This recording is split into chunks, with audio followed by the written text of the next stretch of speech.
Hey guys, it's Frances and I have these Cornflower Blue and Sunflower nails for you. So I'm going to be making decals, so I'm going to get my Bundle Monster mat and this clear nail polish from Wet n Wild, and I'm going to just cover these nail images with the clear polish, and then I'm going to let that dry. As I'm letting it dry, I'm going to show you, this is the plate I'm going to be using, BMS 208. It's a Bundle Monster plate. It's from their Halloween and fall collection, and the stamping polish is Mundo de Unas in chocolate. And I've been really dying to use these sunflower images. I wanted to do sunflower nails. I haven't done any before. So what I'm going to do is I'm going to pick up the image, and I had a perfect pickup on this one. And then I'm going to stamp that image on the dry clear polish. I'm going to repeat this process 4 times because I want the image 4 times over. And then I'm going to come in with this Hansen Dandelion, this OPI Towel Me About It, and then this polish is LA Colors Color Craze in the number 5, and I think it's called Precious. I didn't get a bottle shot of it, sorry guys, but I got it at the dollar store, and it's really cool, kind of orangey, brownie gold. I don't even know how to describe this color, but I'm going to be using this larger dotting tool, and I'm going to be filling in the centers of all the flowers with this particular color. I really like how it turned out.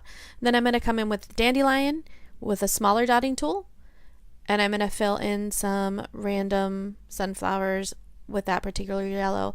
I didn't want to do everything in one yellow. I kind of like the subtle change in tone in the sunflowers.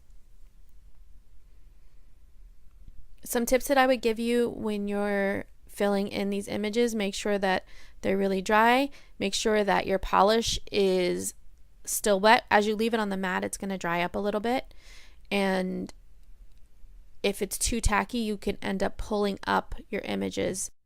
You also want to make sure that you have enough polish on the dotting tool that you are not dragging it across the image as you're putting it on.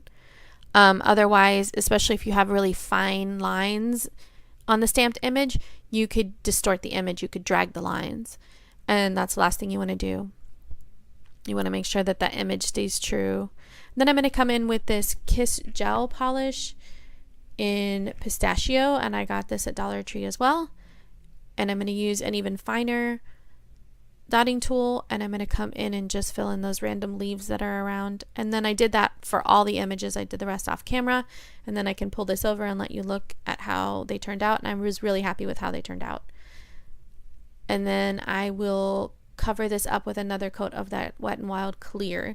You want the decals to be thick enough so that they're not flimsy when you're trying to lift them off the mat, but you also don't want them so thick that it's going to be hard to have them bendable on your nail, because they're going to have to bend and adhere to the rest of your nail. And then I went ahead and let these dry for probably half an hour to 45 minutes. I went and took a shower. Now I went in with this base color, which is like a cornflower blue, and I got it from a box set that was a gift for me, and I'll link the video where I talked about that. I'll link that on the screen as well as below. And then I'm going to come in with an orange wood stick, and I'm going to lift the decal around the edges. And then I'm going to go ahead and pull it up with my finger. Sometimes I do this with tweezers, but I decided to do it with my finger this time.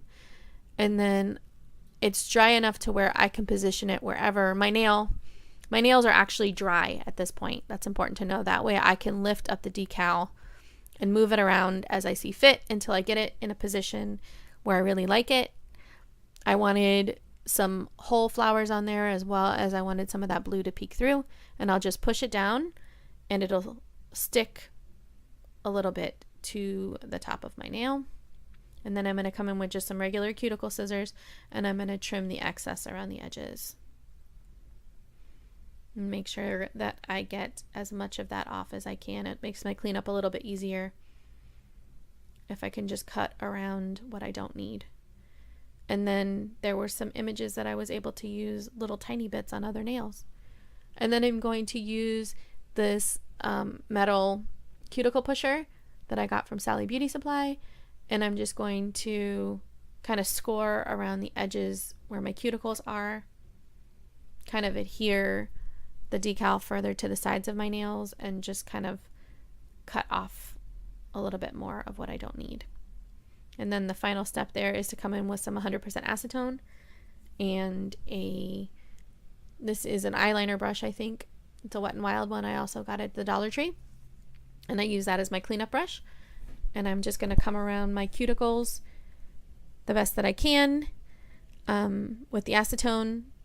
And that helps adhere bond the decal to my nail, as well as to clean up whatever there is that I don't want there.